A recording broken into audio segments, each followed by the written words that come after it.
Bonjour à tous. Cher Fabrice, pour vous présenter, je ne vais pas faire votre éloge, car si je vous ai bien lu et entendu, cela signifierait que je maîtrise à la lettre les sujets que vous abordez.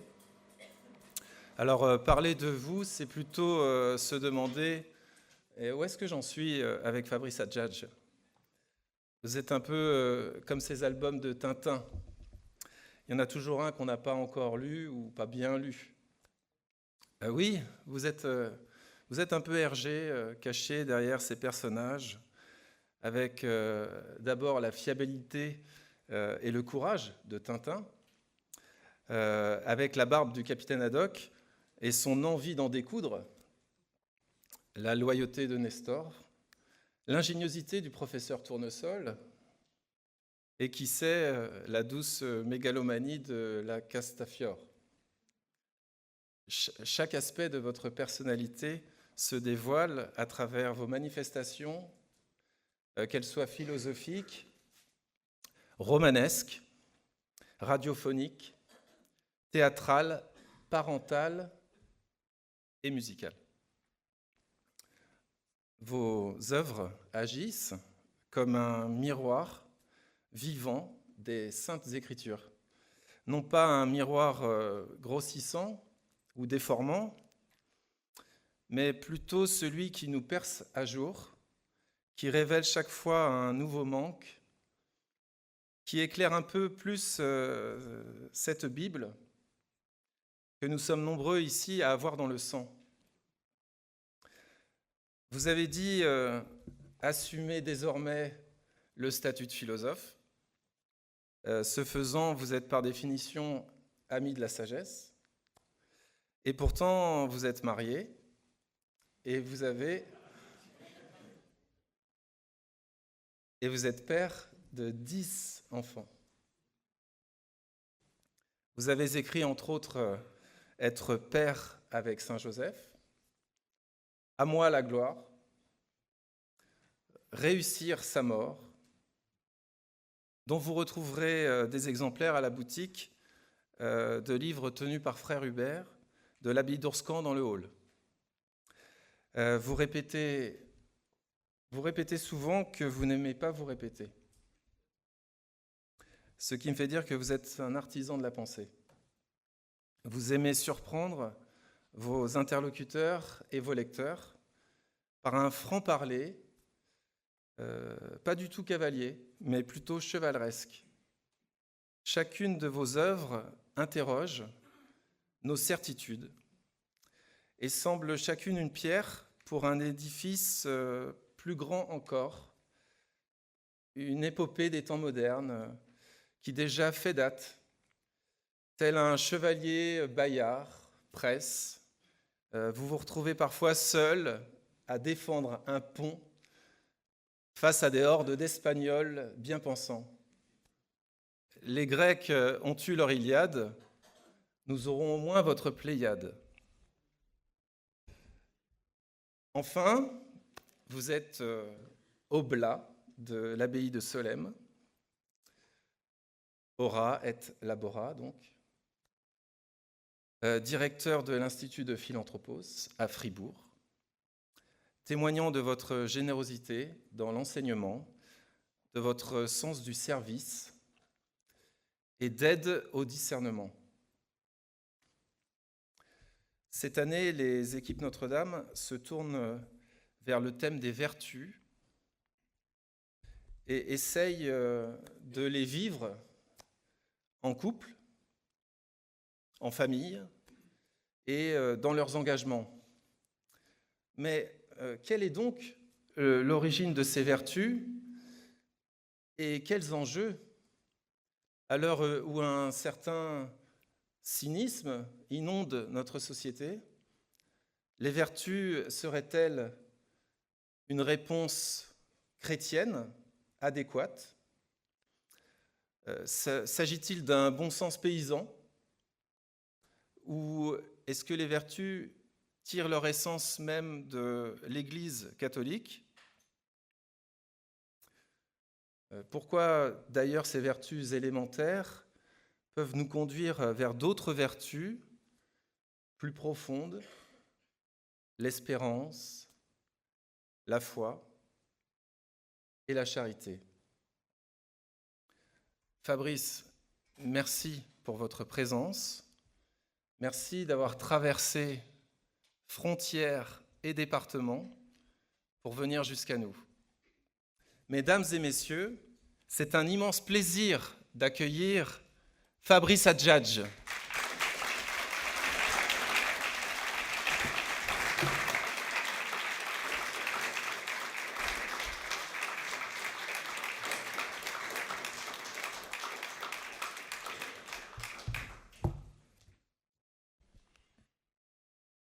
Merci. Antoine éprouve déjà ma vertu d'humilité, ça c'est. Mais je tenais à dire, et vous l'avez entendu, si je suis aussi venu ici, c'est à l'appel d'Antoine Martin, parce que j'ai découvert quelqu'un, je le rencontre aujourd'hui, personnellement, j'ai découvert quelqu'un qui me lisait attentivement et qui, par-delà l'éloge, faisait écho à ce que je pouvais dire. Dans sa manière de dire, d'une part, mais aussi dans une sorte de résonance et de fraternité de pensée. Alors je me suis dit, mais qui est cette personne ? Il faut que je la rencontre. Donc je suis ici pour vous parler, mais aussi pour rencontrer Antoine, c'est ça qui est curieux. Alors ça ne veut pas dire que vous passez à l'arrière-plan, au contraire, ça veut dire que justement une des choses essentielles de la vie chrétienne, et ce qui en fait peut-être la vertu propre, c'est ce rapport au nom propre, ce rapport au visage, ce rapport aux personnes. Vous voyez, je ne suis pas là simplement pour vous dire des généralités et pour être face à un public anonyme. Mais pour manifester justement l'importance de la relation à chacun. Et c'est ça ce qui se joue aussi. Alors voilà, donc cette circonstance est aussi emblématique de ce que je vais essayer de vous dire. Effectivement, je répète que je n'aime pas à me répéter. J'ai beaucoup apprécié, je dois dire, la comparaison avec la Castafiore. C'est la première fois qu'on l'a fait. Ça m'a un peu inquiété parce que j'ai sorti 2 albums de musique au moins. Bon, je ne sais pas comment le prendre, mais je me retrouve beaucoup. D'abord, vous savez, j'aime, excusez-moi de cette parenthèse, j'aime beaucoup Tintin. Et je suis entouré de philosophes catholiques tintinophiles qui sont très au-dessus de moi, comme Rémi Brague ou Jean-Luc Marion, qui ont écrit des livres sur Tintin, ou pas des livres, mais en tout cas des essais, ça c'est certain. Et je leur dis toujours, mais vous savez, moi je suis d'abord un défenseur d'Astérix. C'est très curieux, bon. Et je fais remarquer qu'il n'y a aucune femme dans Tintin. C'est une sorte d'univers de boy scout, un petit peu amplifié, mais que la polarité sexuelle est inexistante. Et donc, la famille. Et donc, le conjugal. Bon. Donc, il n'y a pas d'équipe Notre-Dame possible dans Tintin. L'équipe, c'est éventuellement l'homme solitaire avec un chien, comme vous le savez, ou avec un bon camarade qui alors là, oui, mon identification au capitaine Haddock est complète. Hier soir, avant de me coucher, j'ai bu un whisky, donc c'est pour vous dire. Mais vous voyez, et donc c'est un univers très très particulier, celui de Tintin, je voudrais juste vous le rappeler. Celui d'Astérix m'est plus proche, parce que comme vous le savez, Astérix, le Gaulois, est un personnage juif. Le village isolé, au milieu, c'est un shtetl en Europe centrale. Je vous rappelle que le scénariste, c'est le petit-fils du rabbin polonais Abraham Goscinny. Et donc, en réalité, derrière ces personnages qui ont toujours un chapeau sur la tête, vous avez vu, c'est pas parce qu'il y a des cornes que c'est pas une kippa, et qui résistent, voyez, qui sont à part, qui sont, voyez, et la potion magique, Eh bien, effectivement, c'est cette Bible que vous avez dans le sang. Voilà. Il y a quelque chose. Vous voyez, et puis, alors, bien sûr, le rapport à la femme est tout le temps présent, hein, même si les personnages restent des célibataires, comme souvent les héros d'ailleurs, hélas, dans la fiction. Mais c'est vrai que voilà, cette dimension-là existe. Et puis, il n'y a pas que le capitaine Haddock, tout le monde a un bon rapport à la nourriture, comme vous le savez. Donc voilà, bon, je ferme la parenthèse. Donc je n'aime pas à me répéter. Et puis quand j'ai vu ce texte de l'Épître aux Philippiens, j'ai pas réussi, parce que j'utilisais mon téléphone un peu cavalièrement pendant qu'il y avait la prière, parce que j'étais en train de chercher le texte en grec. J'ai pas réussi, parce que j'ai pas une bonne connexion. Mais je m'en occuperai tout à l'heure dans la deuxième partie. Mais je me suis dit, j'aurais pu tout de suite, là, au pied levé, partir de ce texte-là, qui contient une série de paradoxes. Vous avez lu ce texte avec comme une sorte d'évidence, qui en réalité est un texte stupéfiant, enfin, qui porte en lui tous les mystères de la croix et qui en plus, montre bien un décalage par rapport au discours moral ordinaire. Soyez dans la joie du Seigneur, ça commence comme ça, hein. Soyez, je le répète, soyez toujours dans la joie. Que signifie être dans la joie d'un autre? Un métronome. Cette joie n'est pas la mienne, c'est celle du Seigneur. Déjà, première chose, vous voyez, l'horizon de la morale ou de la vertu n'est pas ma joie, mais la joie d'un autre. Déjà, premier problème. Et vous voyez, c'est déjà un paradoxe. Deuxième remarque, ne soyez inquiets de rien, et en toutes circonstances, priez et suppliez. Alors, quand vous suppliez, normalement, c'est que vous êtes un petit peu inquiet. Et même la supplication est le maximum de l'inquiétude, parce que non seulement vous êtes inquiet, mais vous êtes inquiet par rapport à vos ressources, à votre capacité même à répondre. Vous êtes inquiet même à la limite de votre inquiétude, ou même vous êtes inquiet d'être inquiété, peut-être. Alors, qu'est-ce qui vous reste comme ressource? De vous tourner vers celui qui sait. Et donc vous suppliez. Et ne soyez pas inquiets, c'est peut-être un au-delà de l'inquiétude, mais ça ne veut pas dire qu'on serait déjà dans un repos complet. Mon cœur est inquiet, sans repos, hein, comme dit, vous savez, le début des confessions de saint Augustin, tant qu'il ne repose en toi. Et donc cette irrequietas, cette sans repos, hein, vous voyez, ou pour dire inquietas, c'est cette supplication. Et ensuite, le troisième point, c'est tout ce qui est vrai et noble, tout ce qui s'appelle. Je passe, hein, ça commence par la question de la vérité, notée. Hein. Mais c'est là où je voulais voir vraiment les mots grecs qu'il y avait, mais je regarderai par la suite et je vous dirai. J'apprends en même temps que vous. Hein. Tout ce qui s'appelle vertu, c'est là que je voudrais voir vraiment le mot qui est employé, et mérite des éloges, prenez-le en compte. C'est intéressant. On retrouve le thème de l'éloge, qui était le début de ce moment, ce qui mérite des éloges. Et donc, ce qui est vu dans l'autre, d'abord, pas en moi, c'est intéressant, ce rapport à l'autre. D'abord, je vois dans l'autre quelque chose, ça mérite des éloges, et c'est ça que je dois prendre en compte. C'est très intéressant, encore, cette relation à l'autre. On parlait de la joie d'un autre, là on parle de la vertu d'un autre, méritoire. Et de l'autre côté, c'est de dire, prenez-le en compte, ça veut dire que je vais regarder vers l'autre même en tant qu'il est peut-être même pas chrétien. Bon, là encore, il y a une polarité. On dit aux chrétiens de regarder peut-être dans tout, partout, même au-delà des limites de la communauté de Philippe, parce qu'on s'adresse aux Philippiens, et de se dire, voilà, qu'est-ce qu'il y a là? Tout ce qui est vrai et noble, tout ce qui... Vous voyez, donc tout, partout, ça se trouve. Là encore, vous voyez, encore un autre énoncé en tension. Pour être vraiment chrétien, vous devez chercher partout où il y a du bien, donc même au-delà du chrétien. Qu'est-ce que ça veut dire? Vous avez vu la densité de paradoxes en quelques lignes. Ça montre bien que c'est un texte révélé, que c'est pas un simple texte de philosophe et qu'on est face à un mystère. Et c'est là où les choses vont se jouer pour nous.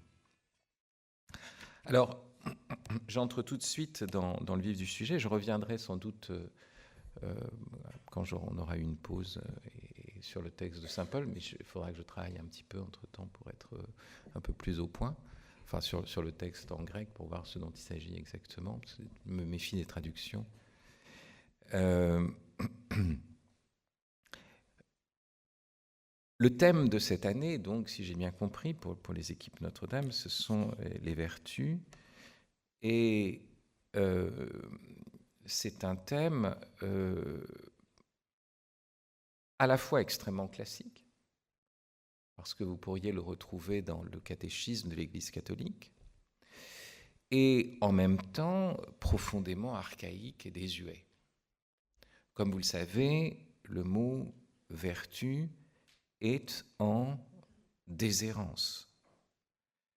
Il est, on pourrait dire, obsolète, et obsolète comme l'est par exemple le mot charité, faut aussi le reconnaître. Et aujourd'hui, lorsqu'il s'agit de morale, à supposer qu'on puisse encore parler de morale d'ailleurs, combien de fois j'ai été sur des plateaux de radio où chacun disait non mais c'est pas pour faire de la morale,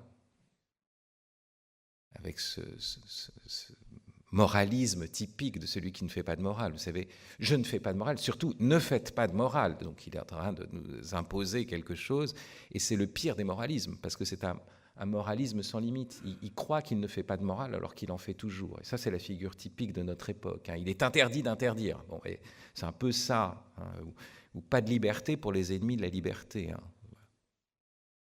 Grande parole de Saint-Just, qui, lui, parlait de vertu. Alors, j'y reviendrai. Mais vous voyez, ce mot de vertu est devenu extrêmement rare et même, on pourrait dire, pris plutôt en mauvaise part. À la limite, ce qu'on peut dire de mieux aujourd'hui, c'est de parler des femmes de petite vertu. Enfin, qui a le désir de la vertu, qui pourrait se présenter même comme un homme vertueux? On s'intéresse à la vertu uniquement aujourd'hui quand il s'agit des plantes, comme vous le savez. Alors elles ont telle ou telle vertu bienfaisante, mais pour l'homme, vous voyez, la vertu est mise à part ou à l'écart. Et c'est une chose très ancienne, et je ne suis pas sûr que vous soyez conscient des raisons pour lesquelles il y a eu cette sorte d'exclusion du terme, ou comme le dit Paul Valéry, cet évanouissement du terme. Paul Valéry, qui était membre de l'Académie française, vous savez, qui a succédé, je crois, à Anatole France, qui d'ailleurs, quand il va prendre la place d'Anatole France, doit faire ce discours d'éloge de son prédécesseur. Vous savez, il fait une sorte de discours extrêmement évasif, où on se rend compte qu'il ne l'a quasiment pas lu. Mais il fait comme si. Vous voyez, c'est un texte vraiment extraordinaire, où à travers l'éloge, il exprime son profond mépris. C'est une gageure, mais enfin, bon, pour dire qui est Paul Valéry, qui n'est pas non plus un personnage que je vénère particulièrement, enfin en tant qu'homme, même si c'est un très grand poète et écrivain. Or, à l'Académie française, en 1934, en décembre 1934, il fait un discours qui s'intitule « Un rapport sur les prix de vertu ». Imaginez une école aujourd'hui, une école publique, ce qui se faisait autrefois, qui proposerait un prix de vertu. Et ça semble complètement aberrant. Il faudrait voir un prix de quoi? Un prix de l'inclusion, par exemple, un prix de l'ouverture, un prix de... Mais vertu, non. Vous voyez, ce serait presque une insulte. Or, Paul Valéry fait ce constat en 1934. Et il dit à ses co-immortels, il s'adresse à eux, vertu, messieurs, ce mot vertu est mort, ou du moins il se meurt. Vertu ne se dit plus qu'à peine. Aux esprits d'aujourd'hui, il ne vient plus s'offrir de soi. comme une expression spontanée de la pensée d'une réalité actuelle. Donc, ça n'est plus une expression spontanée, et vous voyez bien qu'il a fallu vous faire travailler sur les vertus pour que ce mot, finalement, revienne à votre parole, mais il n'est pas sûr qu'il soit entré dans votre quotidien en réalité, donc c'est un petit côté artificiel. Et puis, il ne correspond plus à une réalité actuelle, à la pensée d'une réalité actuelle. Ça ne veut pas dire que ce n'est pas une réalité, mais ce n'est pas actuel à notre esprit, au moins. Et plus loin, Valéry dit que pour sa part, il ne l'a jamais entendu, ou que remarquablement rare et toujours ironiquement dit dans les propos du Monde. Et non seulement il y a de l'ironie à parler de vertu, mais en fait, le mot vertu ne s'emploie quasiment que de manière ironique aujourd'hui. Pourquoi ?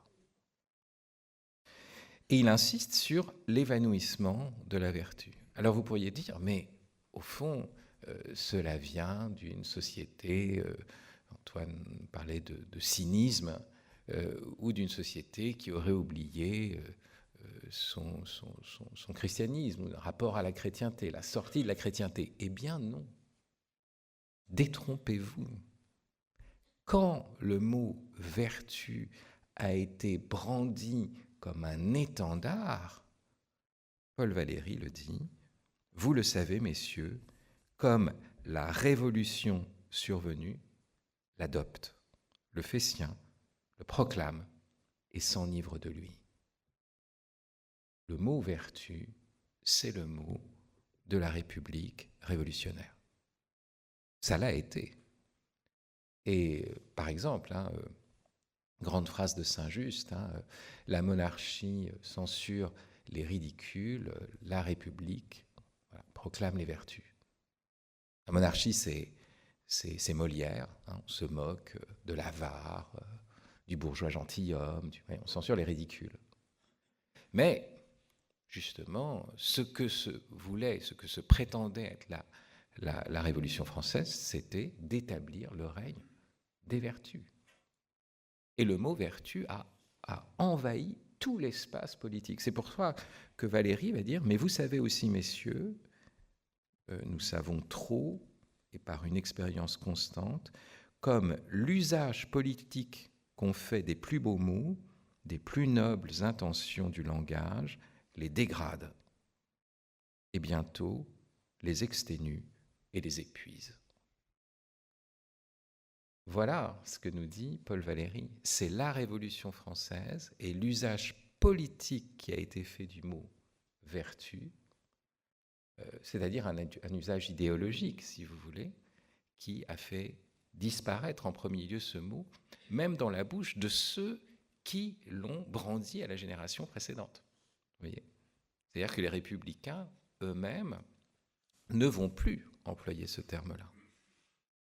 Et ce qui est très curieux, c'est qu'on a l'impression qu'on pourrait le trouver résiduellement chez des Vendéens, pour ne nommer personne. Oui, enfin, je parle comme si vous étiez tout à fait au fait, vous veniez de lire, je ne sais pas, 93 de Victor Hugo et que vous voyez républicain, vendéen, voilà, c'est la polarité. C'est une guerre civile, bien sûr. C'est pas du tout les gentils, les méchants. C'est terrible comme une guerre civile. Mais vous voyez, d'un côté, c'était les républicains à l'époque qui parlaient de la vertu. Vous voyez ? Les Vendéens parlaient de Dieu, du roi. Vous voyez ? Là, c'était pas le roi, c'était la loi et c'était la vertu. C'est pas Dieu. Dieu sauveur. Vous voyez ? Et curieusement, aujourd'hui, on a l'impression que le mot vertu, on pourrait l'entendre chez des réactionnaires, tandis que dans le monde démocrate, de la République, etc., on ne parle plus de vertu. Donc, il faut que vous soyez au fait de ces transformations historiques et du problème qui se pose aujourd'hui. Alors, quelle est notre réalité actuelle ? Est-ce que c'est le cynisme ? Je n'en suis pas sûr. Il y a sans doute quelque chose dans notre époque qui est désespéré et qui conduit chacun à vouloir tirer son épingle du jeu. Ce qu'on pourrait appeler cynisme dans un sens, je dirais, ordinaire, vulgaire, puisque vous savez que Diogène était un cynique. Le cynisme, c'est aussi une école de philosophie particulière, alors rien à voir avec le cynisme comme vice, justement. Et qu'est-ce qui induit ce fait de se comporter finalement comme un chien, parce que c'est ça ce que ça voudrait dire, cynique, ou moins qu'un chien, parce que pour un homme, vous voyez, c'est pas... Quand un chien se comporte comme un chien, il est vertueux, si vous voulez, pour un chien. Mais quand un homme se comporte comme un chien, donc il est en dessous de lui-même, donc il est moins qu'un chien, c'est ça ce que ça veut dire. Eh bien, à ce moment-là, qu'est-ce qui est derrière ça? Et qu'est-ce qui justifie ça? Qu'est-ce qui est actuel? Comment se définit notre époque? Comment se définit ce que j'appellerais la postmodernité? Vous voyez, pourquoi est-ce que la modernité a pu parler dans ses actes de naissance, justement, en termes de vertu? C'est parce que la modernité est humaniste et qu'elle est progressiste. Or, nous sommes dans une période post-humaniste et collapsiste, je sais pas, contraire de progressiste, mais décliniste. Il y a une chose qui marque beaucoup notre époque, et j'insiste beaucoup sur ce qui marque notre société, c'est l'horizon, le sentiment de l'extinction. Pas simplement le déclassement de l'Europe, pas simplement l'effondrement démographique, vous voyez, vous voyez, des tas de signes. Le fait qu'on ne croit plus au projet de progrès, de monde meilleur porté par le monde occidental. Plus personne n'y croit, les Occidentaux en premier.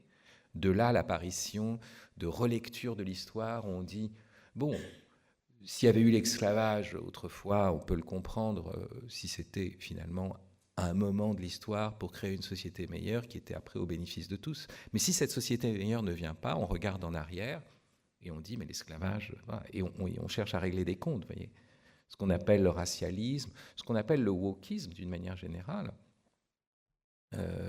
est en fait réellement, comme se dit ce mot, woke, awake, assez éveillé, contrairement à certaines personnes qui voudraient prétendre revenir en arrière, sur le fait que notre société a changé, qu'on n'est plus à une époque où on croit au progrès. Et donc, dans une époque profondément marquée par l'idée, et ça c'est lié à la catastrophe écologique, mais aussi à une dimension plus profonde liée à la conscience du fait que la nature est marquée, ou le vivant est marqué par une finitude, est frappé à mort, même si on préserve autant que possible les ressources, de toute façon c'est plié, la Terre épuisera sa radioactivité, deviendra un glaçon, puis après elle sera projetée par l'explosion du Soleil. Bon, donc tout ça est... mais ça, nous le savons, vous voyez, c'est une conscience très, très étonnante pour notre époque. Donc, cette conscience de l'extinction.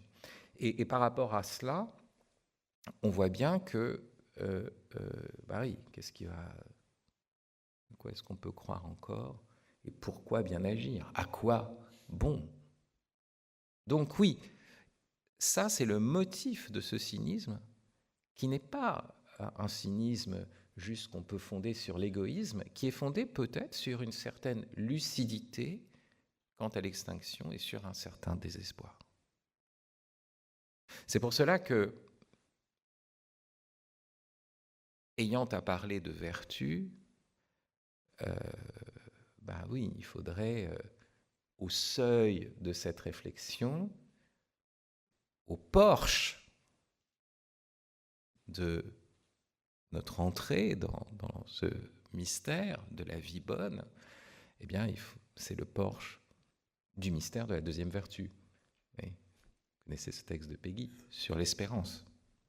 Le porche du mystère de la deuxième vertu, parce que notre époque est une époque profondément désespérée, qui a balayé tous les espoirs mondains, au point qu'on regrette le marxisme. Enfin, voyez, au moins les jeunes, voyez, ils s'enrôlaient, ils croyaient en des trucs. Là, c'est fini. Ils peuvent croire en n'importe quoi, mais ça retombe très vite. Genre le zémourisme. Et hop, puis tout d'un coup, et plus rien. Pas grand-chose. Et c'est terrible, ils peuvent enfin, je vais y revenir, mais il y a des embrasements, vous voyez, mais qui sont aussi des effondrements, et qui sont sur ce fond de désespoir. Parce que quand on est désespéré, on accomplit des actes désespérés. Donc on peut suivre n'importe qui. On sent aujourd'hui une fragilité qui est capable de réactiver des choses, voire même, on le voit même, hein, là maintenant, l'antisémitisme le plus exterminateur. On se disait, mais c'est plus possible en Europe, etc. Et là, vous voyez, bah, bien sûr. Mais ce n'est pas simplement à cause de la question d'Israël, etc., ou de la manipulation, je dirais, faite par un certain islamisme. C'est pas ça. C'est aussi que ça se fait sur ce fond de désespoir. Donc on se jette vers n'importe quoi. Vous voyez, ça pourrait être tout autre chose. Donc, au fond, je le dis d'entrée de jeu, j'y reviendrai, la grande question, c'est la question de la vertu d'espérance, qui n'est pas une vertu à l'origine, qui n'est pas une vertu pensée par les païens. Donc déjà, vous voyez le problème. Alors, voilà la réalité actuelle. S'il n'y a pas d'espérance, de toute façon, tout l'édifice des vertus s'effondre. Et on le voit très concrètement aujourd'hui. Ou pour le dire autrement, nous sommes dans une époque où l'on voit de plus en plus que les vertus cardinales sont suspendues aux vertus théologales. Ou je pourrais dire, où le naturel est suspendu au surnaturel. De plus en plus. C'est le signe de temps qui sont, c'est déjà ce que dit Paul, hein, donc c'est pas moi qui l'invente, c'est pas en faisant Nostradamus, vous voyez, que je dis ça, mais de temps qui sont les derniers. Plus on avance dans le temps, plus cette chose-là devient patente, évidente, que tout l'édifice des vertus, et même les vertus vantées par les païens, ne peut plus tenir. Voilà. Alors, qu'est-ce qui remplace le discours des vertus aujourd'hui ? On va entendre le mot « valeur » chez les chrétiens. J'ai souvent raconté le moment où Christine Boutin, vous voyez qui est Christine Boutin, enfin certains d'entre vous, avait créé plus ou moins un parti et elle se réfléchissait à se présenter au présidentiel, je crois même. Et elle a dit, voilà, l'enjeu, c'est qu'il y ait aussi un parti avec des chrétiens qui défendent les valeurs chrétiennes. Et alors, elle m'avait invité pour essayer de réagir à cette chose-là, et je lui ai dit qu'on ne pouvait pas faire plus anti-chrétien que de dire ça. Qu'on était là pour défendre des valeurs chrétiennes. À double titre, d'abord. Parce qu'on est là, d'abord, pour défendre des personnes, pas des valeurs. Et quand on est chrétien, on défend les personnes en général, je veux dire l'étranger, le non-chrétien, enfin on défend les personnes dans leur dignité.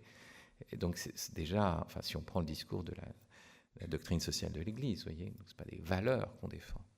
Et puis la deuxième chose, c'est que le mot valeur, c'est un mot extrêmement moderne. D'abord, il est toujours entendu à partir d'une logique financière. Vous savez que le mot valeur envahit la morale, en fait, au XIXe siècle. C'est très, très tardif. Avec un certain Düring qui écrit un texte qui s'intitule « La valeur de la vie ». Mais le mot valeur prend tout de suite le sens de l'évaluation. Ce qui fait que j'ai mes valeurs, tu as tes valeurs, et nous sommes dans une bourse des valeurs, et chacun va discuter sur la valeur de la valeur, finalement. C'est ce que Nietzsche a très bien vu. Quelle est la valeur de la valeur ? Et en réalité, dès qu'on rentre dans la logique des valeurs, on entre dans une logique non seulement relativiste, à la limite, c'est pas le pire, mais surtout, on renonce à des termes qui sont évidents comme le bien, la justice. Mais pourquoi on ne parle pas du bien ? Bon. Voilà, valeur. On sent qu'on est dans cet ordre-là où le mot valeur subsiste, et puis, bien sûr, quand il s'agit du bien, le bien-être. Deux domaines, hein, l'un qui renvoie plutôt à la finance et l'autre qui renvoie plutôt à la santé. Hein. et donc en fait à 2 techniques. Et au fond, ce sur quoi j'ai beaucoup travaillé, enfin ceux qui me connaissent savent qu'il y a ça à l'arrière-plan, il s'agit moins ici des mots que d'un certain mode de pensée. Et ce mode de pensée, bien sûr, il est lié à une société qui est profondément technocratique. Alors en réalité, ce n'est pas aussi simple que ça. Parce que cette société qu'on appelle, enfin, le pape François parle de paradigme technocratique, c'est-à-dire que la question de la vie bonne doit être amenée à des techniques. D'où l'invasion des guides pratiques, des livres de développement personnel, voire de la spiritualité conçue comme développement personnel. Ouais, c'est une série de recettes, faites ceci, faites cela, vous obtiendrez. Vous avez une recette de la Trinité comme il y aurait une recette du 4/4, si vous voulez. Bon. Et au moment où vous faites comme ça, hop, ça marche. Peut-être que certains d'entre vous pratiquent les équipes Notre-Dame ou viennent ici à des choses sur la vertu pour vraiment trouver la bonne technique, pour que ça marche. Vous voyez, the art of deal, comme dit le vertueux Donald Trump. Vous voyez, l'art des affaires, hein, de comment on s'en sort, comment on manage la chose. Vous voyez. C'est ça, hein,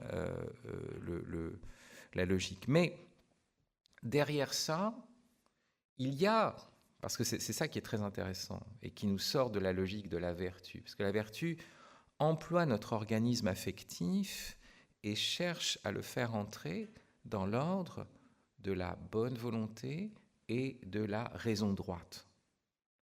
Or là, ce qui est très intéressant, c'est qu'on cherche des recettes qu'on applique de l'extérieur, parce que la technique s'applique sur un matériau brut, si vous voulez.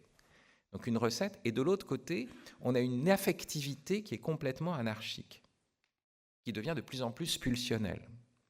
C'est pour ça que quand je décris le monde contemporain, et si ça vous intéresse particulièrement, j'ai fait un long développement dans mon dernier livre qui est sorti le 25 janvier, je crois, des loups déguisés en agneaux.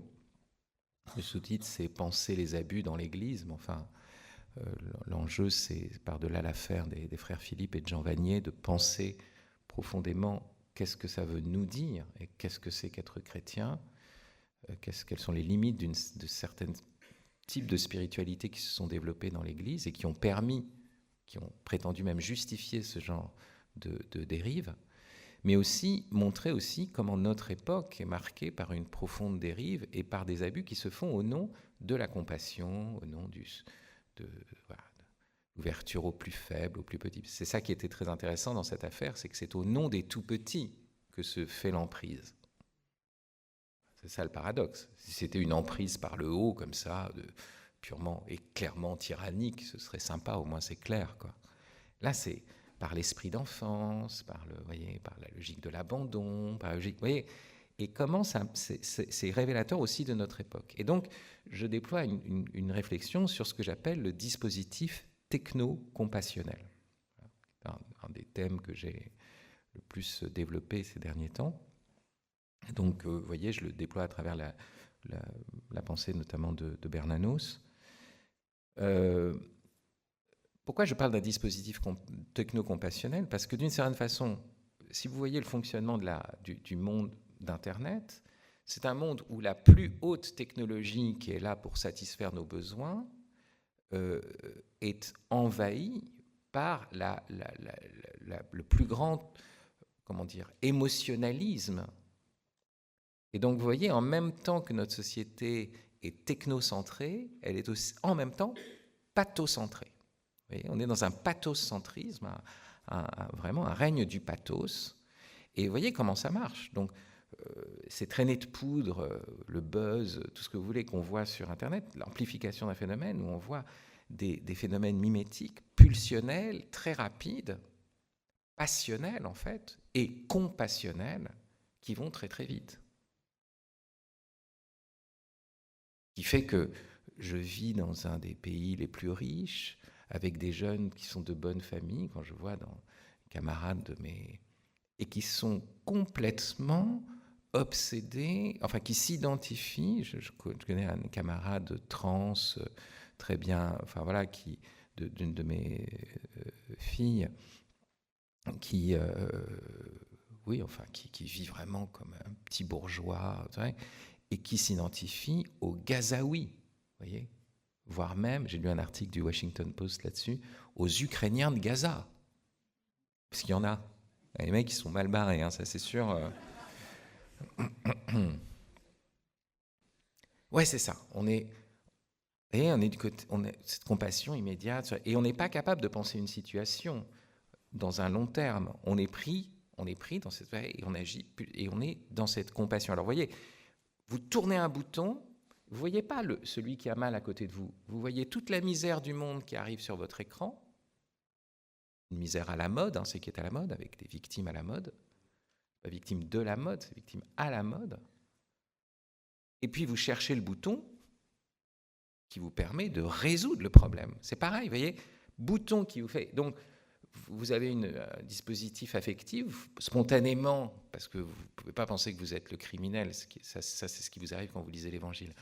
Vous dites, je suis avec les victimes, vous voyez, et comme vous êtes avec les victimes, vous dites, comment je vais faire ?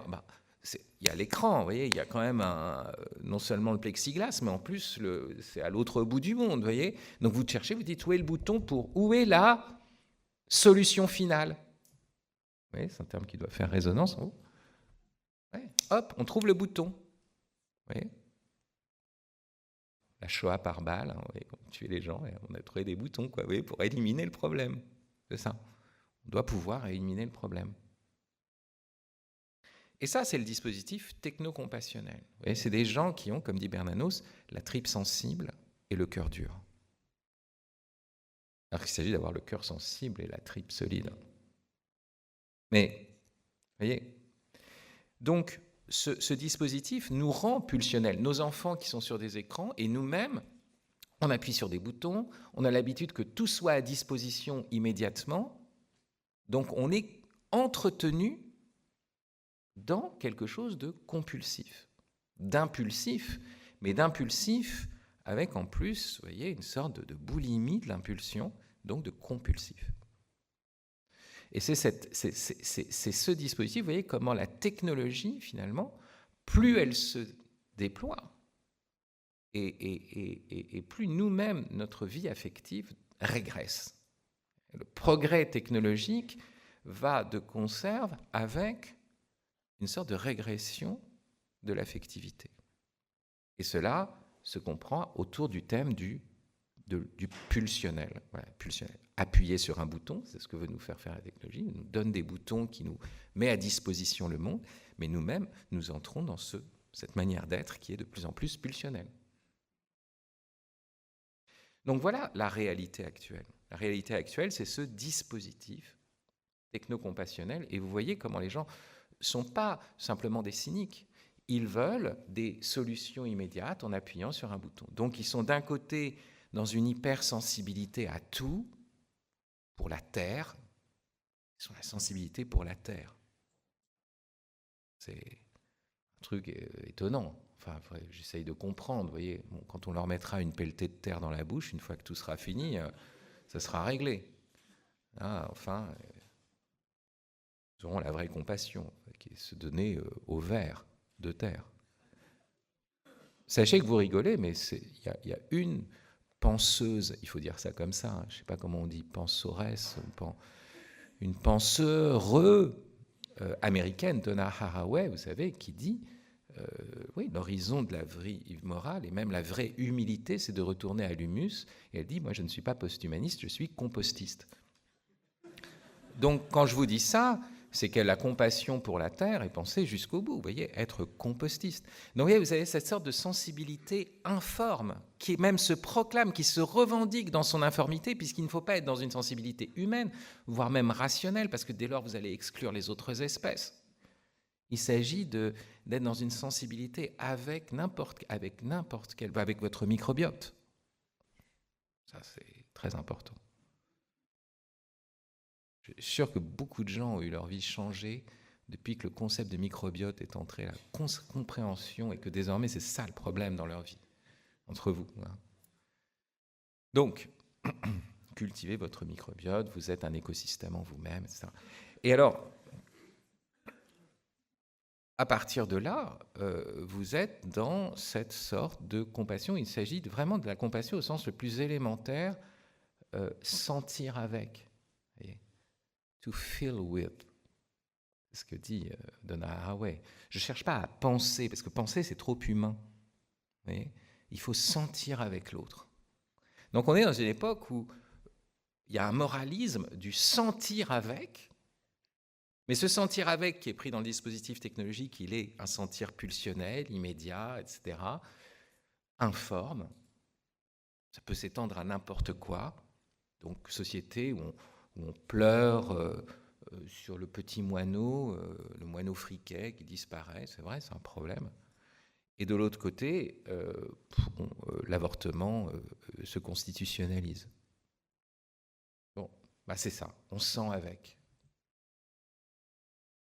Et en même temps, un monde qui est celui du quantified self, c'est-à-dire du moi quantifié, où il s'agirait d'avoir une vie complètement paramétrée et un algorithme qui nous donne immédiatement tout ce qu'on doit faire. Vous voyez ? Pour ça, c'est le techno-compassionnel. Voilà, je vous le donne un peu en résumé. Alors voilà où nous en sommes.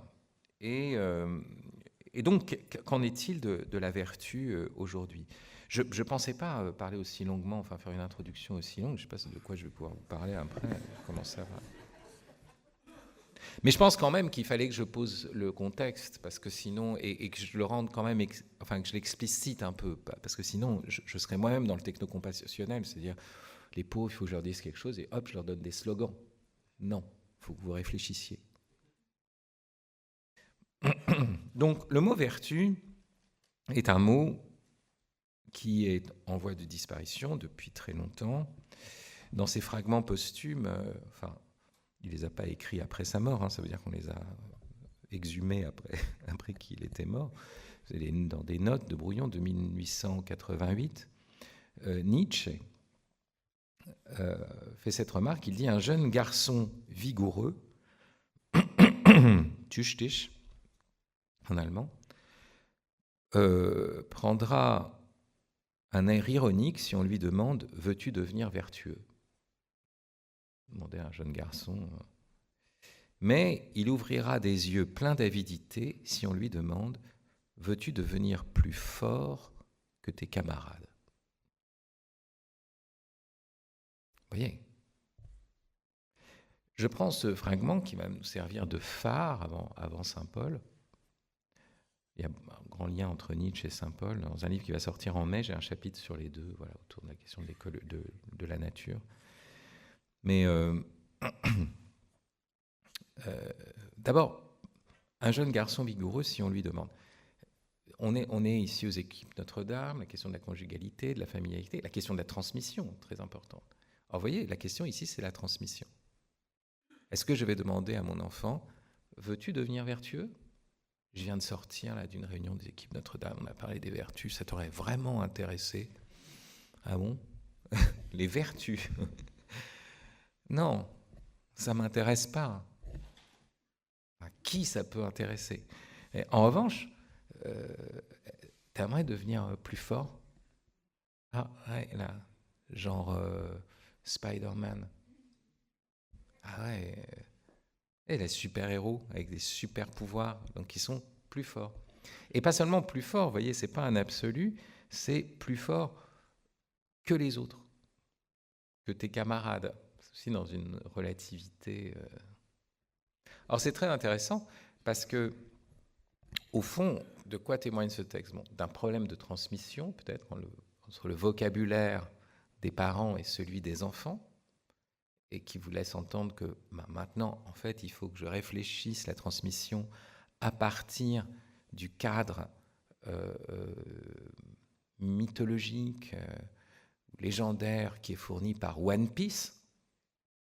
Voilà, personne ne réagit.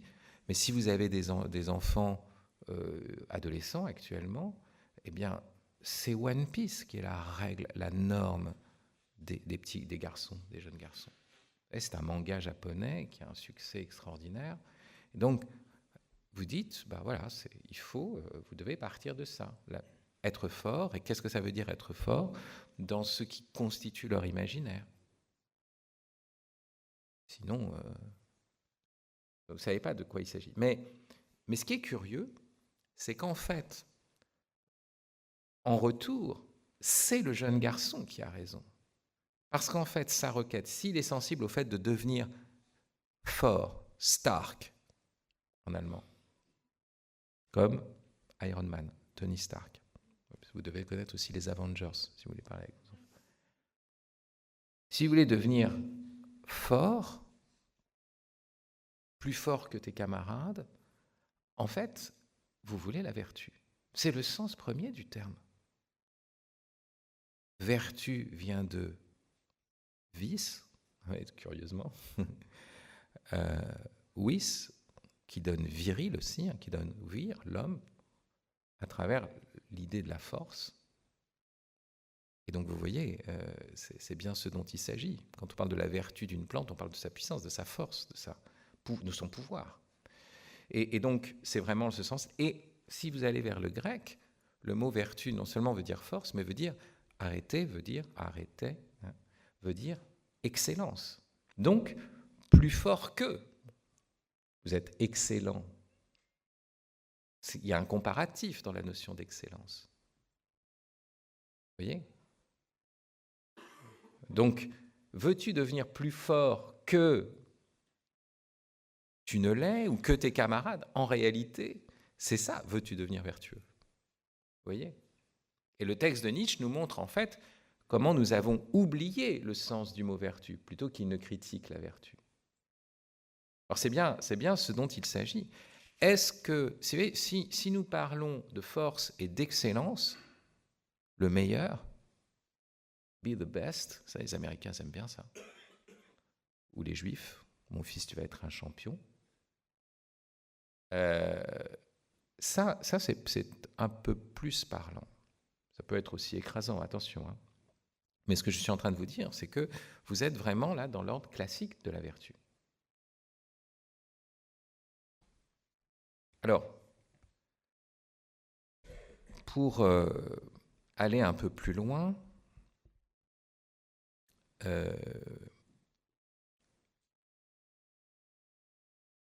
sur valeur et vertu, pour introduire nos positions,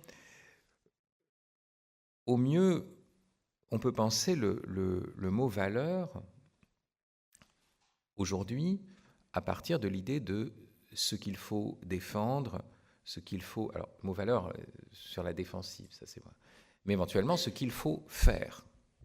Or, la vertu ne nous intéresse pas à ce qu'il faut faire en général. Ce n'est pas ce qui intéresse la vertu. Ce n'est pas le problème. Vous voyez, avoir des lois générales, ne pas mentir, par exemple, ce n'est pas le problème de la vertu. Parce que vous pouvez très bien savoir ce qu'il faut faire, c'est-à-dire avoir au mieux, comprendre le mot valeur comme loi, quelles sont les lois, quelles sont les règles, les lois qu'il faut défendre. Mais la loi, qu'est-ce qu'elle fait? Elle révèle le péché. C'est ce que dit saint Paul. Qu'est-ce que ça veut dire? Ça veut dire que vous savez ce qu'il faut faire, mais le problème, c'est comment est-ce que vous allez arriver à le faire? La question de la vertu, c'est la question de la force, de la puissance de faire la chose. Comprenez? Pas simplement de savoir ce qu'il faut faire, ça ne suffit pas. C'est pour ça que les professeurs de morale, ils ne sont pas forcément des hommes vertueux, ils vous disent tout le temps, voilà, comment bien agir, qu'est-ce que c'est. Et même à ce moment-là, je vous dis, voilà, la question c'est comment est-ce qu'on va arriver à le faire? Mais vous voyez, je suis encore dans le plan théorique. Vertu, c'est entrer dans l'ordre vraiment pratique. Et vous comprenez que ce comment est-ce qu'il faut faire, c'est justement, ça renvoie à la force, ça nous renvoie au sens du mot vertu, mais même à la limite, ça peut nous renvoyer, parce que c'est ça qu'il y a derrière le mot vertu, au sens premier du mot valeur. Parce que le mot valeur, ce n'est pas d'abord ce qui est le fruit d'une évaluation. Le mot valeur, c'est lié à la vaillance. Vous voyez ? Être valeureux au combat. Est-ce que cet homme a de la valeur ? C'est pas est-ce que sur un marché il vaut quelque chose, mais est-ce que c'est un chevalier ? Vous voyez ? Parler du chevalier. Est-ce qu'il a l'esprit chevaleresque ? Est-ce qu'il serait valeureux au combat ? Or, tout cela nous renvoie, en fait, cet ordre à la fois pratique de la vertu, c'est dans le pratique, c'est dans l'exercice pratique que ça se déploie, mais aussi à partir d'une force, d'une vaillance, ça nous renvoie à l'origine guerrière de la vertu. Chez les Grecs, ça ne fait aucun doute. Le mot « arrêter », bon, ça c'est une thèse que j'ai déployée dans un texte, conférence que j'ai donnée cet été. Il y aurait peut-être un lien avec Arès, le dieu de la guerre. Ça veut dire l'excellence, mais si ce n'est pas un lien, si vous voulez, d'étymologie scientifique, elle n'a jamais existé, du reste, l'étymologie scientifique chez les anciens, enfin, vous voyez, on ne sait même pas si elle existe vraiment. Dans l'étymologie, il y a toujours un peu de calembour, en fait. Mais dans arrêter, vous entendez Arès, en fait. Et vous savez bien que le mot arrêter, qui donne vertu, renvoie à quoi ? Au fait d'être un aristocrate, quelqu'un qui a montré sa noblesse. Vous voyez ? Tout ce qui est vrai et noble, prenez-le en compte. Quelqu'un qui a montré quelque chose, qui a montré une forme de grandeur, de supériorité, pas dans un sens négatif, parce que cette supériorité est liée à une générosité. Et donc, ce lien entre vertu et guerre est souvent perdu de vue. Et cependant, vous le savez bien, c'est tout à fait réactivé dans le monde chrétien, puisque on sait très bien qu'il y a un combat spirituel, et que notre vie est un combat mortel du bien et du mal, en nous et dans le ciel. Je le sais, là-haut, une armée combat pour moi, dit le psaume. Une armée. Donc il y a ce combat. Et c'est pas ça qui va distinguer le chrétien du païen, hein, mais je dis vraiment, chez les Grecs, c'est d'abord ça. Et au fond, le lieu où le mot « arrêter » apparaît avant d'apparaître dans la philosophie, c'est l'Iliade d'Homère. Donc, un texte qui nous raconte une guerre effroyable, où les vainqueurs sont monstrueux, où les vaincus sont, pour certains d'entre eux, et pour beaucoup d'entre eux, aussi exemplaires. Ce qui est très curieux, c'est un texte grec qui, malgré tout, fait l'éloge d'un grand nombre de Troyens. Et la grande figure admirable à la fin de l'Iliade, c'est Priam, le père des Troyens. Et le grand héros, bien sûr qu'on chante la colère d'Achille, mais le grand héros quand même pur, vraiment plus pur qu'Achille finalement, qui n'est pas l'homme de la colère, c'est Hector, un Troyen. Comment se fait-il que les Grecs puissent faire l'éloge du Troyen ? C'est ici que se joue la question de la vertu, en fait, de l'excellence. C'est que dans l'expérience de la guerre, vous pouvez penser que l'expérience de la guerre, telle qu'elle est présentée généralement, c'est un combat à mort, l'extermination de l'ennemi purement et simplement. Mais en fait, dans l'expérience de la guerre, vous allez voir ceux qui vont rester humains et ceux qui vont manifester justement une noblesse sur le champ de bataille.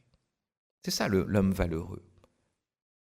Celui qui va secourir ses camarades, celui qui n'a pas exercé d'actes de cruauté envers l'ennemi, celui qui a réussi à tenir et à se retenir aussi dans le déferlement de la violence. À ce moment-là, apparaît quelque chose qui est très étrange. On sort de la binarité des camps. Il n'y a pas « nous, on est les gentils, eux, c'est les méchants », vous voyez ? Parce que la vaillance peut apparaître dans le camp adverse. Et la question de la vertu, c'est l'émergence d'une valeur, on pourrait dire, d'une vaillance humaine qui est au-delà de la polarité, il est des nôtres, il n'est pas des nôtres.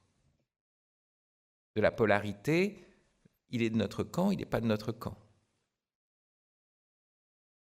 Donc on découvre à travers la vaillance de certains héros le fait que dans le camp adverse, des gens qui sont remarquables, et on est obligé de reconnaître leur valeur, au sens premier du terme, ou leur vaillance, ou leur vertu, ou leur excellence. Voilà le terme qui traduit, que les Romains ont traduit par vertu, le latin traduit par vertu, mais qu'on traduirait aujourd'hui plutôt par excellence. Donc vous voyez, c'est une chose très étrange.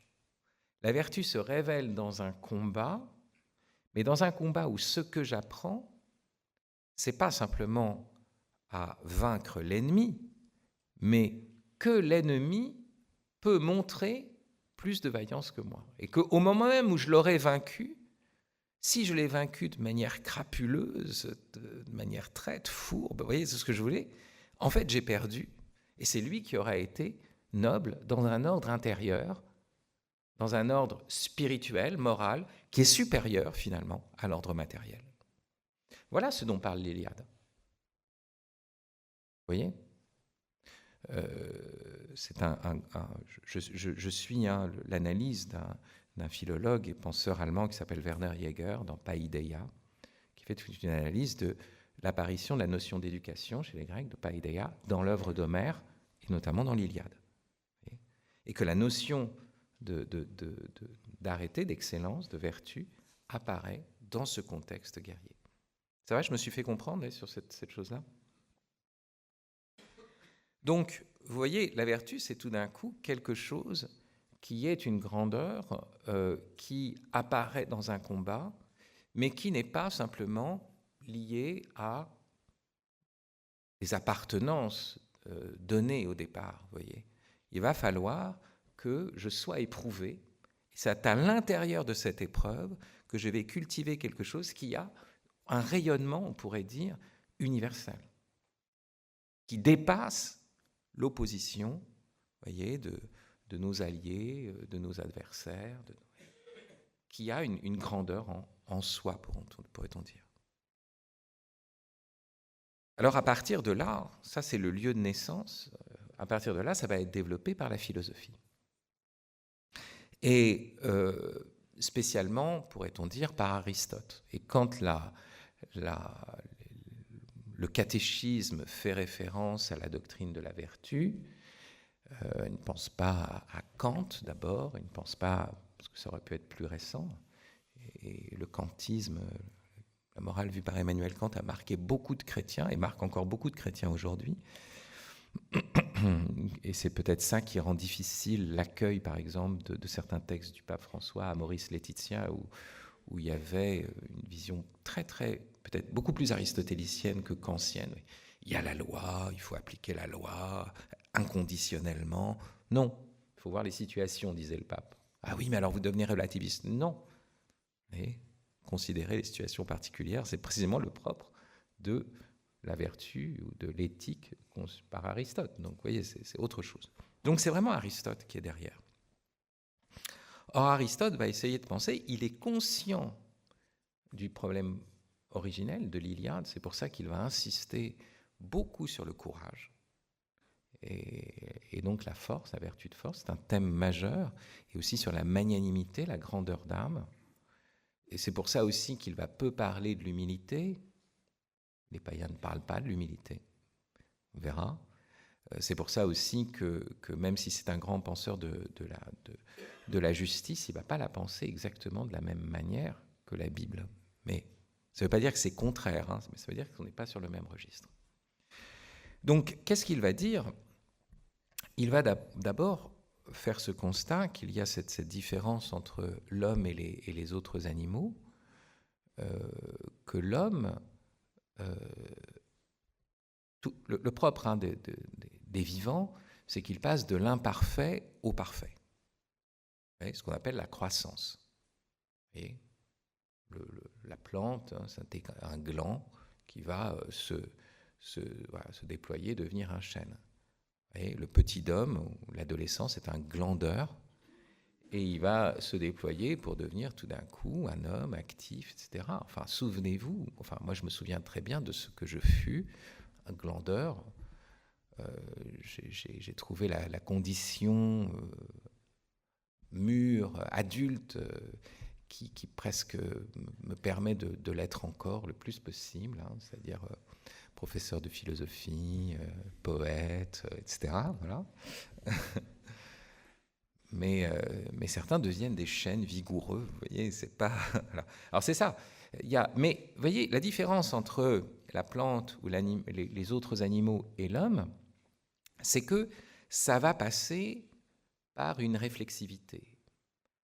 Non seulement par un conditionnement culturel, mais par-delà le conditionnement culturel, par aussi une prise en charge personnelle. Parce que j'ai aussi à devenir vertueux, et ça m'est confié d'une certaine façon.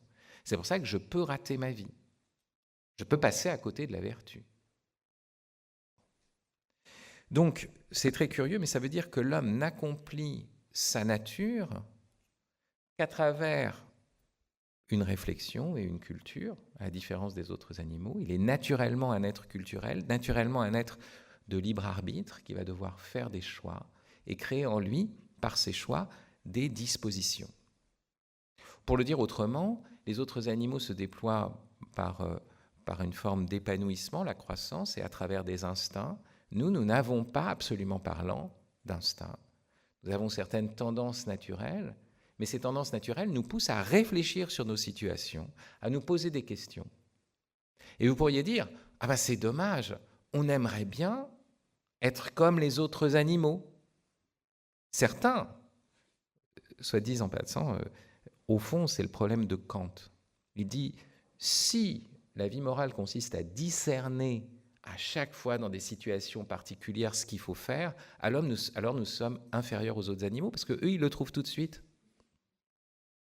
Donc, il faut trouver un impératif catégorique qui s'énonce clairement dans la raison et qui soit d'une certaine façon comme un instinct. C'est curieux.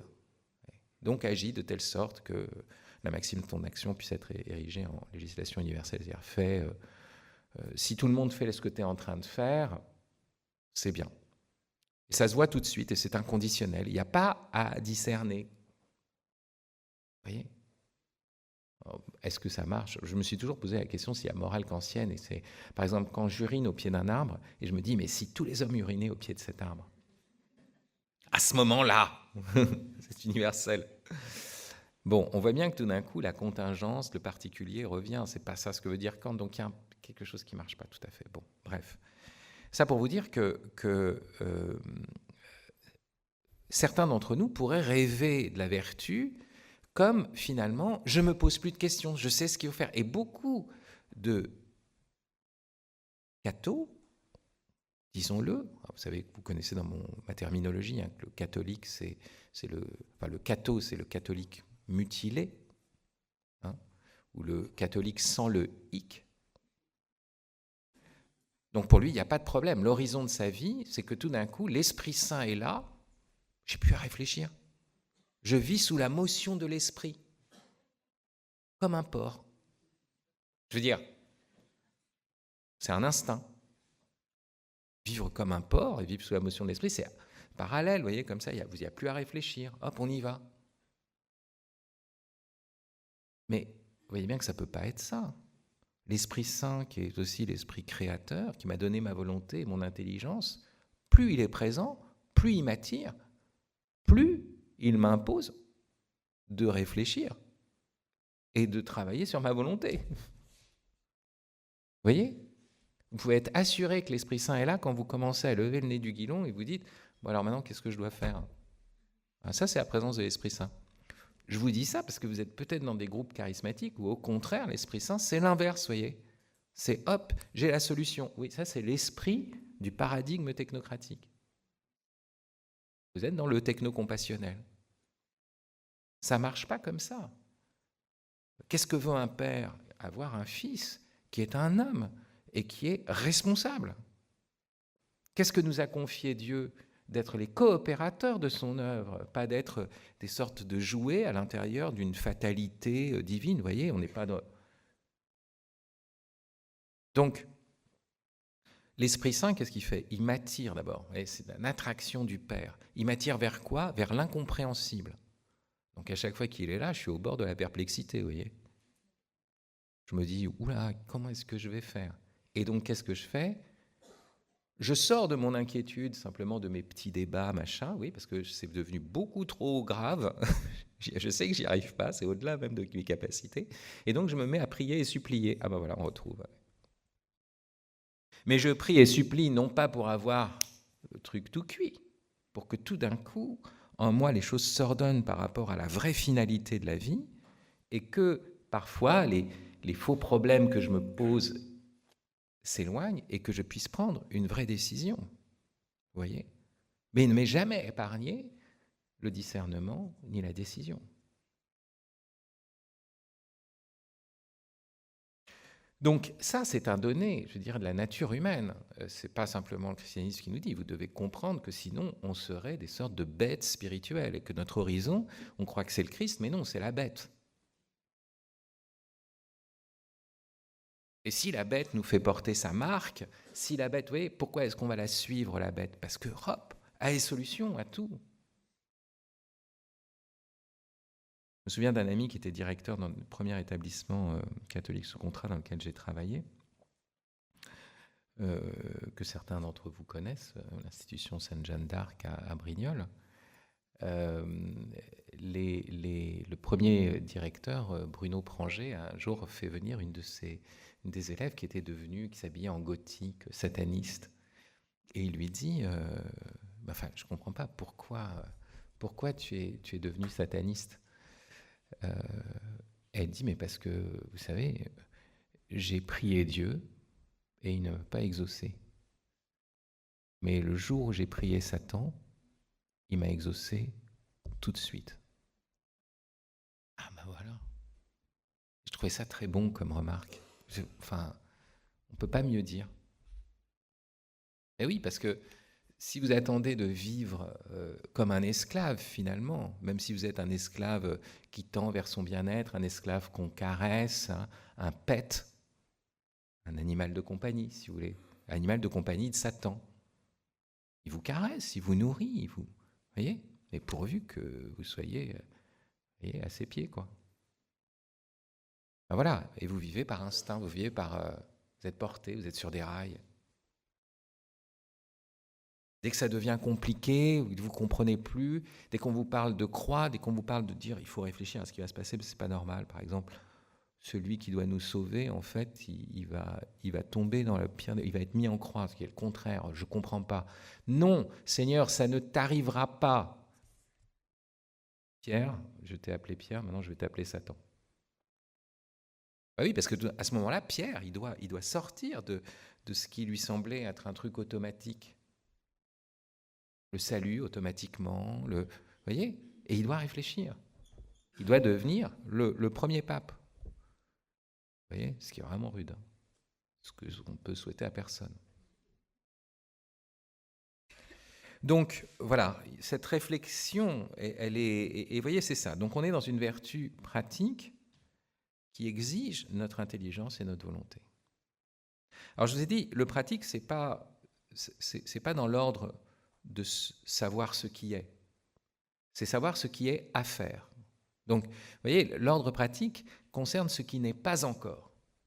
C'est un rapport à l'avenir. C'est ça le problème de la morale. L'ordre théorique, mon intelligence doit être conforme à ce qui est et dire ce qui est. L'ordre pratique, il n'y a rien. Enfin, il y a ce qui a été fait, qui était bien dans telle circonstance. Mais là, qu'est-ce que j'ai à faire? Qu'est-ce qui n'est pas encore et qui doit être? Vous voyez, c'est le devoir être, qui devrait être. Je vais devoir faire advenir dans le monde un acte qui n'était pas. Je pourrais faire cet acte ou un autre acte. Et c'est extraordinaire. C'est un pouvoir tourné vers l'avenir et qui fait que je fais jaillir par ma liberté dans le monde un acte qui aurait pu ne pas être.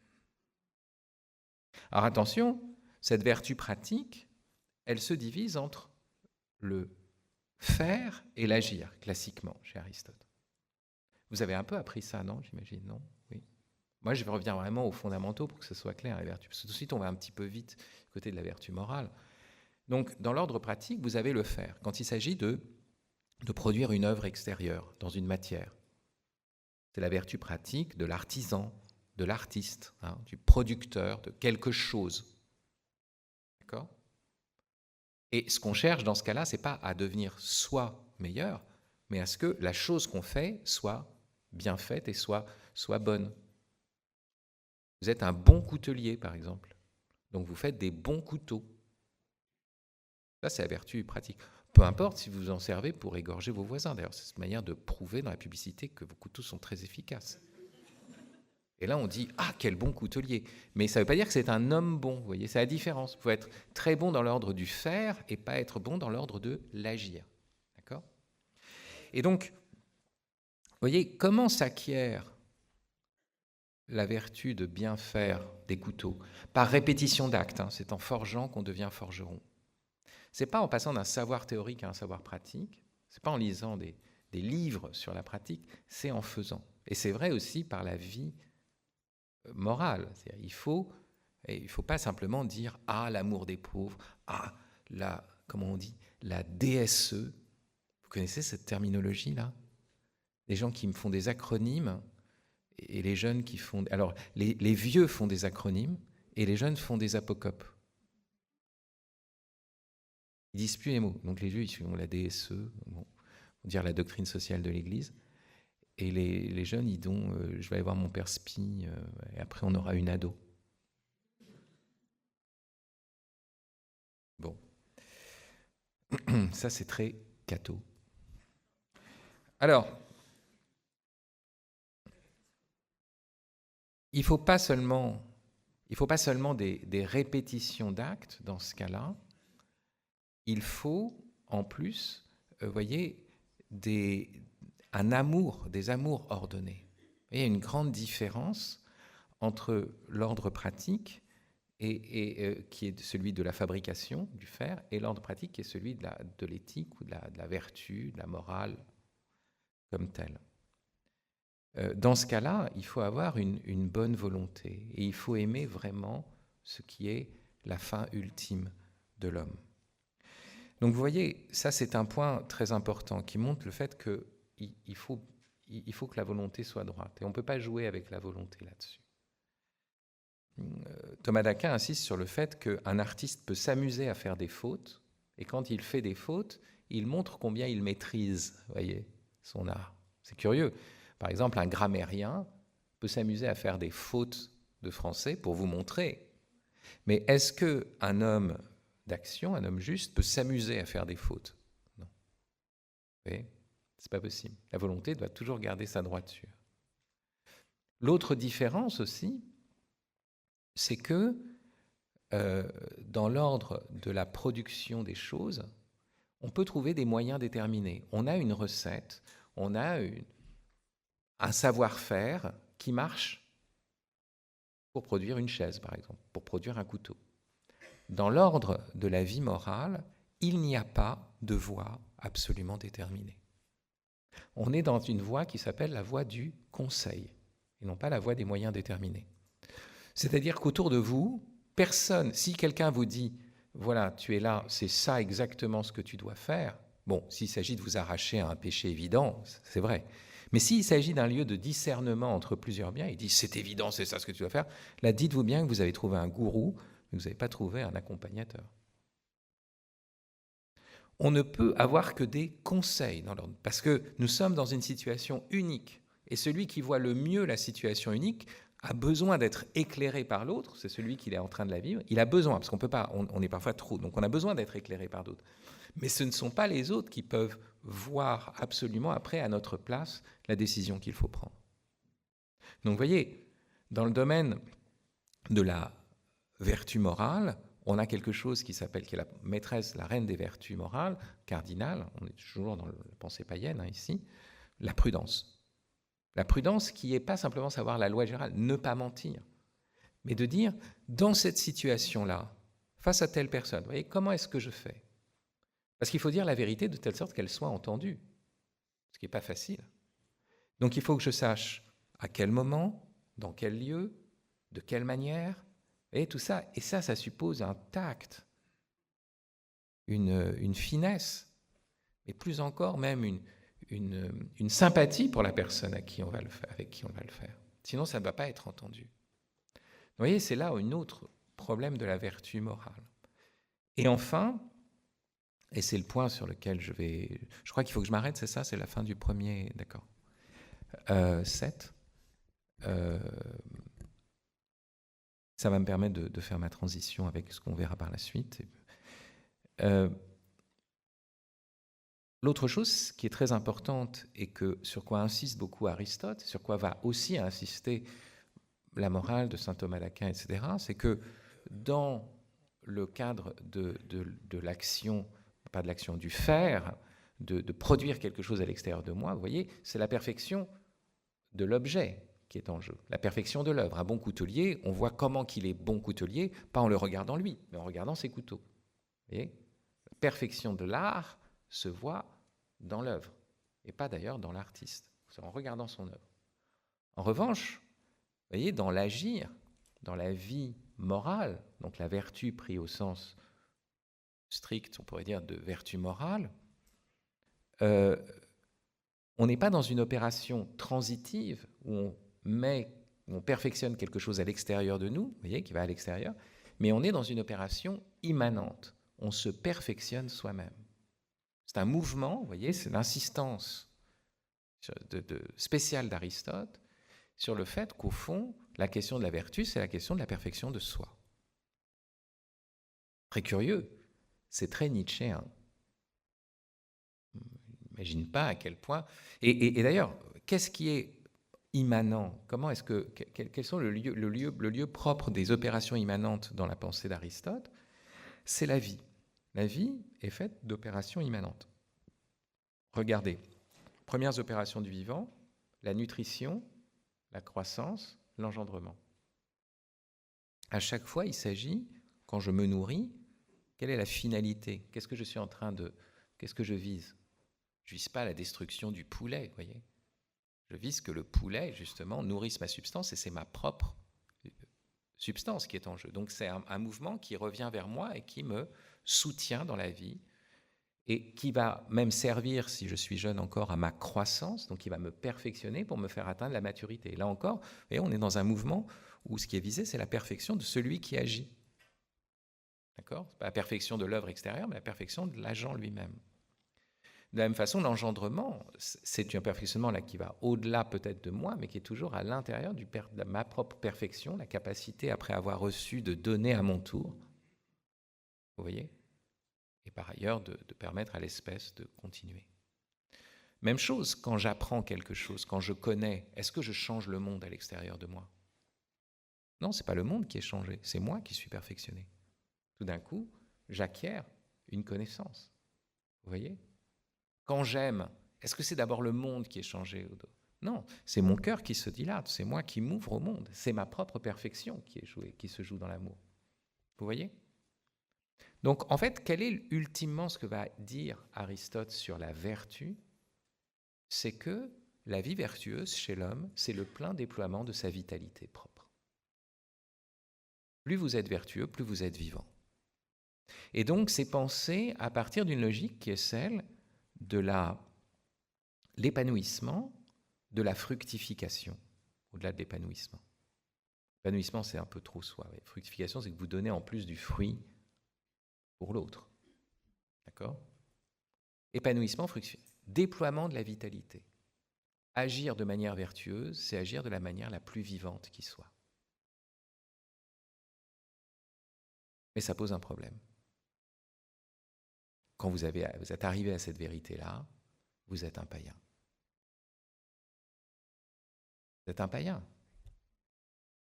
Est-ce que l'essentiel de la vertu, l'essentiel du bien, je veux dire, se ramène à cette question de la vertu, c'est-à-dire de déploiement de ma force vitale, de moi-même, Ça, c'est l'horizon vraiment du païen, l'excellence.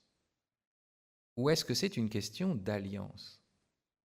C'est pareil, de relation à l'autre en tant qu'autre, de responsabilité pour l'autre. Vous voyez? On est dans le monde païen, c'est-à-dire dans le monde du dévoilement et du déploiement de l'être. Et le monde biblique, est-ce que c'est ce monde simplement du dévoilement et du déploiement de l'être? Est-ce que ce n'est pas plutôt le monde de la révélation et de la responsabilité pour l'autre? La révélation de l'autre et de la responsabilité pour l'autre. Est-ce qu'il n'y a pas un danger à parler trop des vertus dans le monde chrétien? Ou plutôt, puisque les chrétiens vont amener des vertus qui n'existaient pas chez les païens, ce qu'on appelle les vertus théologales, la foi, l'espérance, la charité, mais aussi une vertu qui est centrale, qui est la vertu d'humilité, par exemple, qui n'existe pas chez les païens. Qu'est-ce que l'affirmation « les vertus théologales » change aux vertus cardinales et à la conception païenne des vertus? Parce que le danger, vous voyez, ce serait d'absorber la révélation biblique dans la philosophie grecque. Alors il faut faire exactement l'inverse. Il faut absolument que la révélation chrétienne assume, prenne tout ce qui est bon, vous voyez, vrai et noble, mais l'assume dans le mystère qui est celui de la joie du Seigneur, de la prière et de la supplication, vous voyez, du rapport à l'autre en tant qu'autre. Donc tout ce que j'ai dit là reste en suspens.